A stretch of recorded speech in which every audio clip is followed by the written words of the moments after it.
Դժվարությունները ժամանակավոր են։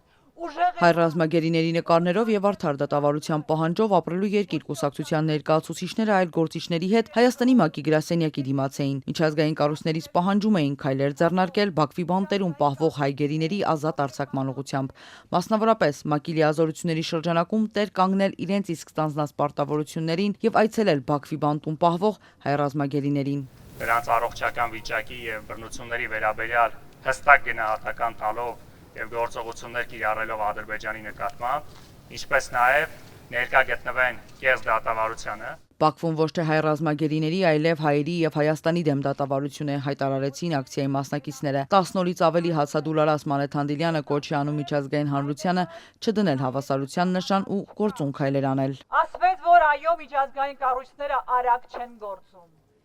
Արագն ինչքան է 20 թվականից այս կողմ 4 տարին արագության որ չափման մեջ է տեղավորվում, որ գործողություն չենք տեսնում։ Ինչ է կատարվում Բաքվի բանտերում։ Փակ, գաղտնի դատավարություն,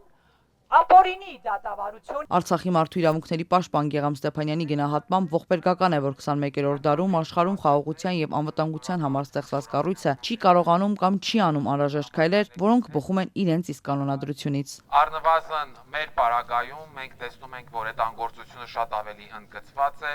կան մեխանիզմներ, կան գործողություններ, որոնք որ պետք է ձեռնարկվեն ապահովելու համար առնվազն ուրեմն Բաքվում ապօրինաբար պահվող մեր պատանդների առողջական իրավիճակը, պահման պայմանները եւ իհարկե